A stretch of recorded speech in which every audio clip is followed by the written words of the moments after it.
Allez les amis, on est parti pour un exercice classique de chez Classique au contrôle, la décomposition de fractions rationnelles, c'est-à-dire de fractions de polynômes, un polynôme divisé par un autre polynôme, en une somme de fractions rationnelles, c'est-à-dire une somme de polynômes sur des polynômes. On va voir qu'il y a deux variantes de cet exercice. On va se faire les deux, ça tombe au contrôle. On se fait ça tout de suite. Alors, cet exercice-là, il peut se présenter de cette manière. On vous donne une fraction rationnelle. On vous donne un f de x et on voudrait que vous le primitiviez.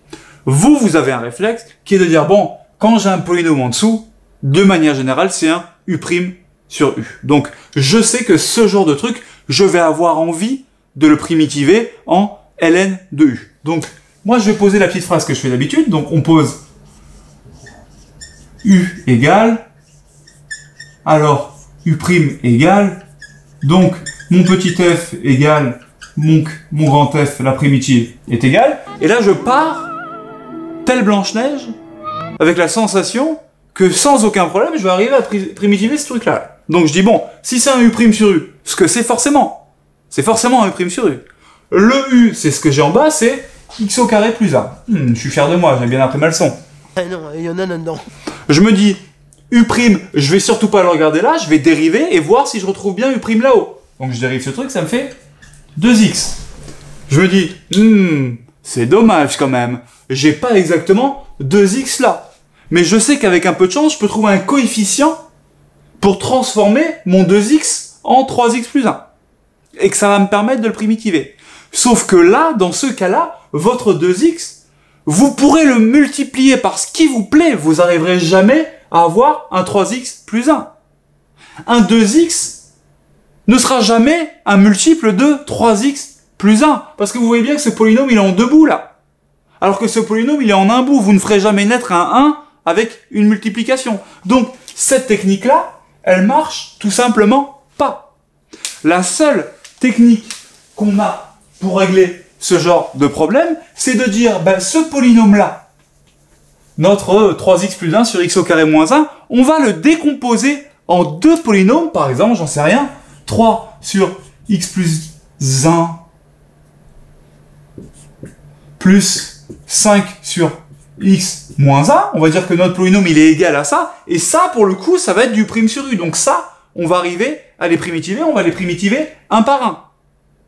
Mais il faut encore faire ce passage là, c'est-à-dire il faut encore trouver a et b tel que ce polynôme là, 3x plus 1 sur x au carré moins 1, il soit effectivement égal à ça. Dans certains exercices, on va vous dire montrer que ce truc-là est égal à ce truc-là. Et une fois que vous aurez montré ça, vous pourrez primitiver. Dans d'autres exercices, on va vous dire trouvez a et b tel que ce polynôme-là soit égal à celui-là. Et c'est vous qui allez trouver les valeurs de a et b. Si on vous les donne, ces valeurs, si on vous dit montrer que, ben, ce que vous allez faire, c'est tout simple. Vous allez tout mettre au même dénominateur. Vous allez multiplier ça par x plus 1. Donc ça par x plus 1. Vous allez multiplier ça par x moins 1 et ça par x moins 1. Vous allez fusionner les deux trucs et vous allez montrer qu'en haut, on va bien se retrouver avec 3x plus 1. C'est pas l'objet de cet exercice. Ça, c'est la version simple. On va pas faire la version simple. Nous, on va faire direct la version hardcore parce que c'est comme ça qu'on prend du plaisir. C'est en faisant des trucs un peu hardcore dès le début. Autrement, on ne s'amuse pas. On fait la version hardcore. Donc, moi, je veux montrer que ce truc-là est égal à ce truc-là. Aucun problème. Je vais d'abord mettre ça au même dénominateur. Donc, je vais partir de f de x. Je vais dire que ça vaut effectivement a sur x moins 1 plus b sur x plus 1. Et vu que je suis un fou dans ma tête, je vais tout mettre au même dénominateur en croisant. Le truc auquel personne n'aura jamais pensé. Personne n'a jamais fait ça. Je rigole, vous l'avez fait 1 milliard de fois. Quand vous voulez mettre au même dénominateur 1 tiers plus 1 septième, ce que vous faites, par réflexe, c'est vous multipliez ici par 7 et ici par 3. C'est un réflexe que vous avez de la troisième. Ben là, c'est pareil, j'ai croisé. J'ai multiplié celui-là par celui qui était là et celui-là par celui qui était là. Et pareil en haut.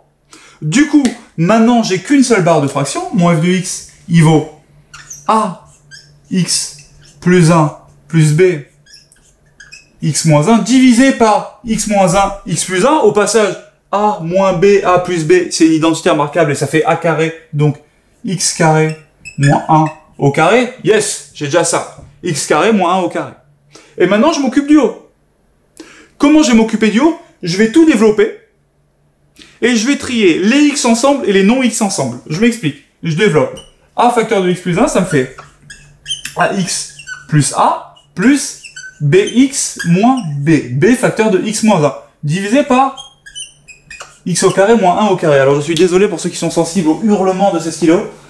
Mais on a tout essayé. Hein. Franchement, j'ai tout essayé. L'intimidation, le racket, le lubrifiant. Rien n'y fait.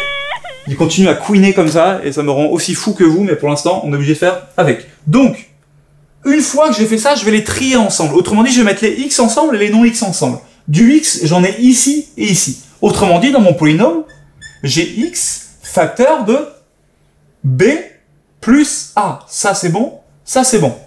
b plus a. Ensuite, j'ai plus a moins b. Plus a moins b divisé par x moins 1. X au carré moins 1, pardon. C'est ça, hein, x au carré moins 1. Et maintenant, je réfléchis. Moi, je veux trouver a et b pour que ce polynôme-là soit égal à ce polynôme-là. 3x plus 1 sur x au carré moins 1. Donc ça, je veux que ça soit égal à 3x plus 1 sur x au carré moins 1.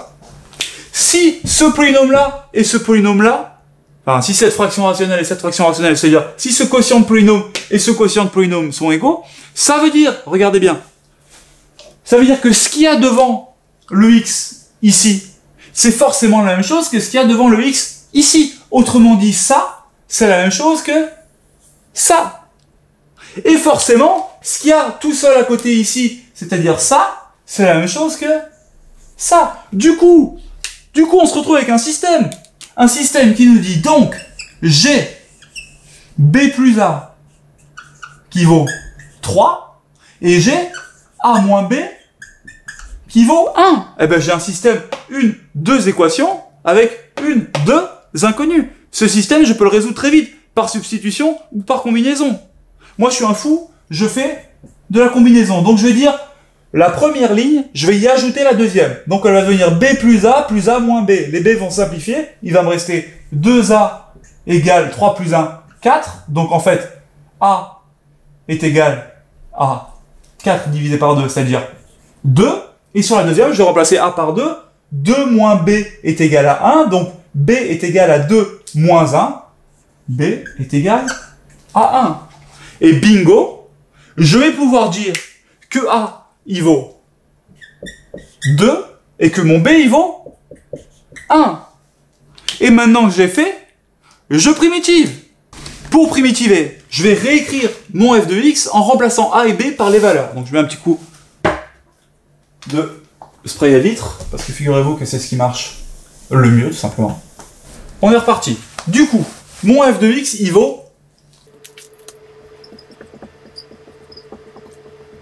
On est parti de 3x plus 1 sur x au carré moins 1, et on arrivait à 2 sur x moins 1 plus 1 sur x plus 1. Pourquoi est-ce que c'est cool? Eh bien parce que si maintenant, vous coupez votre primitive en deux, et que vous refaites le coup de on pose u égale, je le fais en petit ici, u égale x moins 1, du coup, u' vaut 1, du coup ma fonction là, 2 sur x moins 1, c'est en fait 2 fois u' sur u, du coup une primitive ça va être 2 ln de u, donc une primitive ça me fait 2 ln de u. De la même manière ici, 1 sur x plus 1, je pose u' égale x plus 1, donc ça veut dire que grand u, alors là, u égale x plus 1, u' c'est donc 1, donc là j'ai directement u' sur u, du coup une primitive c'est ln de u. Pour ceux qui se demandent comment intégrer, comment primitiver des ln, allez voir la vidéo là-bas, on l'a fait ça, on a déjà fait des primitives de ce type-là, c'est extrêmement simple. Du coup, finalement, ma primitive, c'est grand f de x égale 2 ln de x moins 1 plus ln de x plus 1. Et vu qu'on m'a demandé une primitive, n'importe laquelle particulière, eh ben, je peux me contenter d'encadrer ça. On vous a mis des exercices en dessous. À vous de jouer. Vous êtes des champions.